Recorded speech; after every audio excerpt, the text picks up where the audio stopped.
Hi, and welcome back to our discussion. So this time we will have our last module for midterm assessment in the affective domain. So this is the last topic that we have for our midterm examination.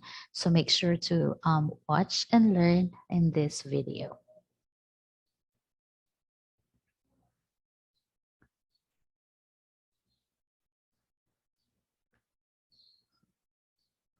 All right. So for this particular module, this module contains the following lessons. Lesson 1, the taxonomy in the affective domain. Lesson 2, affective learning competencies. And Lesson 3, development of affective assessment tools. But first, let's discuss the first lesson, the taxonomy in the affective domain. Let's get started. So the taxonomy in the affective domain, in 1964, David R. Krathwohl, together with his colleagues, extended Bloom's taxonomy of educational objectives.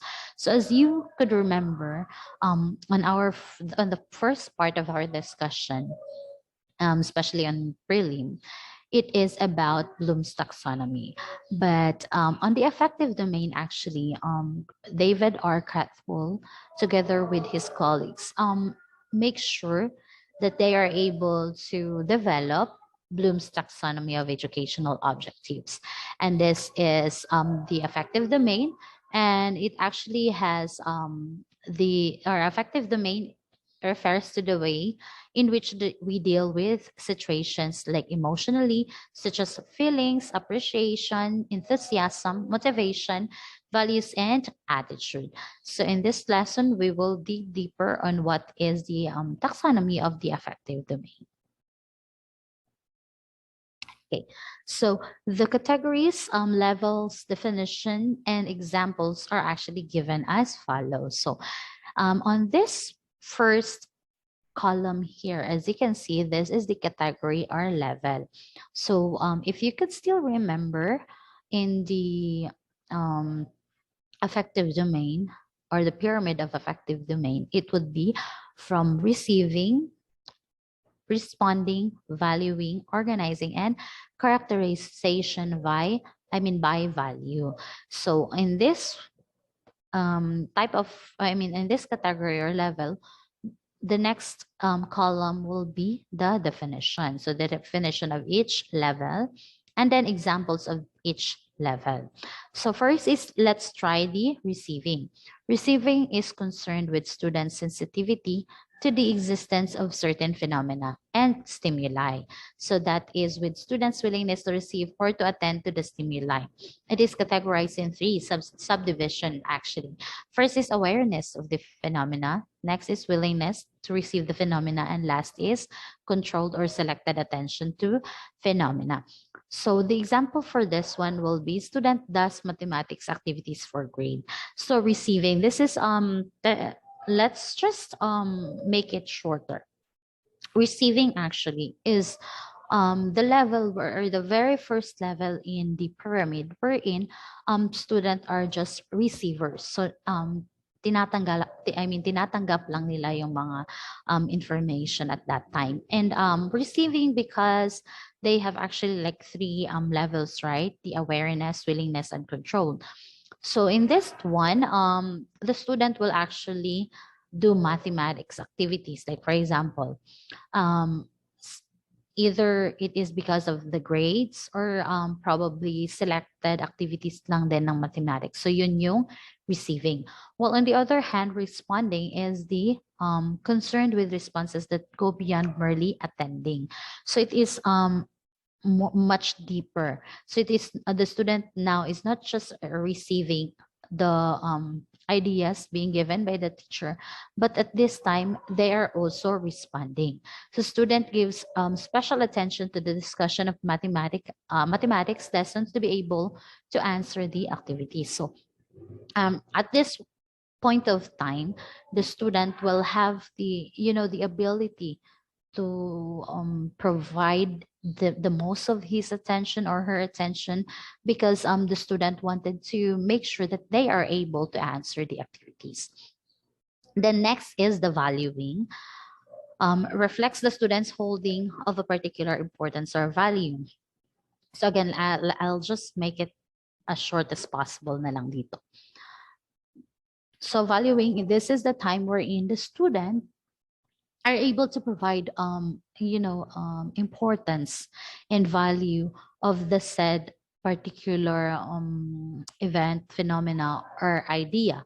So like for example, he or she will display a behavior that could actually say na the students is already actively participating, consistent, and also the students are really interested and enthusiastic in participating with your discussion. Next is organizing. So in this one, the students are able to internalize the value. They encounter a situation in which more than one value is relevant. So this requires the necessity of organizing their values. At this point of time, the students are able to have, or like for example, they have already kept all the values that has been that they are able to get, and then they're also able to organize what is the value needed for this particular scenario or situation. So students integrates the lessons learned in math with science. So like for example, this one, um, since the students are able to internalize the values, they are also able to like integrate this particular value from one lesson to another, or one subject to another.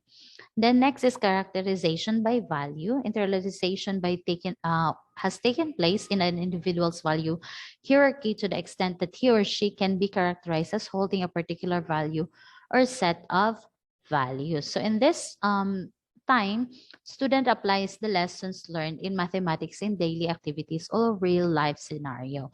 So in this particular time, they are able to internalize na the value. So hindi lang nila napapakita ang value na nakuha nila in school, but instead they are already doing it regularly. Like they will be able to do it in their house, or in dealing with the community, or dealing with their friends, or they're able to do it in a daily basis na.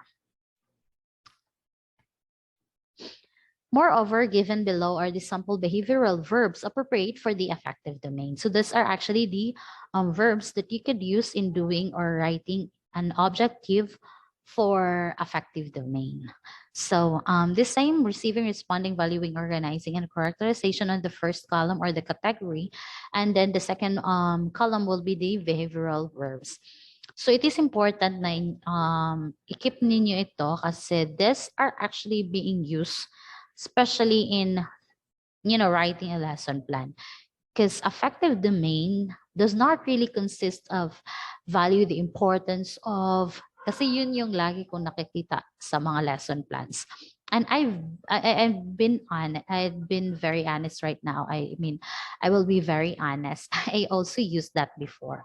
So yun talaga yung pinaka like common na pwedeng gawin ng isang student teacher in creating their lesson plans, like adding in the affective domain verb, value the importance of, and then sometimes they are not able to like put the additional details there, so it is not really measurable. Like for example, you say na value the importance of addition in our daily life. Yung ganon lang. So if you would actually read that particular objective, you would ask yourself, is this measurable or not? As you can actually see, value the importance of addition in your daily life. It's not measurable. But if ever, for example, you will add there like value the importance of addition in your daily lives by adding by adding this I mean, by adding the objects provided, yung mga ganon, like you add something out of it, then that would be measurable already. But this one that I actually have here are the details wherein you can actually use without using the value, the importance of. So like for example, in receiving, you can actually use this attend, accept, develop, recognize. Or in responding, you can use complete, comply, cooperate, discuss, examine, obey, respond. So if you would actually read the behavioral verbs, some of it are the verbs like na pwede niyang i-apply in psychomotor, but I can guarantee you these are also affective domain verbs. So you can still use it. In valuing, you can use accept, defend, devote, pursue, and seek. While on the organizing, you can actually use codify, discriminate, display, order, organize, systematize, or weigh. And then lastly, on the characterization by value, you can also use internalize or verify. Okay, so affective domain, if we are desirous to apply the continuum, let me see if this is the lesson to na ano, not yet. Okay. So if we are desirous to apply the continuum of Cratwell et al. To our teaching, then we are encouraging students to not just receive information at the bottom of the affective hierarchy. Instead, as teachers, we would also like them to respond to what they learn, to value it, to organize it, and even to characterize it. So affective domain objectives are actually student-centered. So it is not teacher-centered that the students are just receiver of the ideas, but instead they're also able to have the respond to value, to organize, and of course to characterize. So the affective domain is the least studied and most often overlooked domain in educational literature, despite the fact that almost every researcher or author begins with a premise on the importance of the affective domain in teaching learning process. Yes, it was actually true, despite the fact that when we actually do researching, like for example, when we do research studies, especially on what is the effect of pandemic in yung mga ganong klase ng mga researches, it actually touches the affective domain of a person or of a student and parents. So it is really like a sad reality that this is most likely overlooked. This particular domain is overlooked.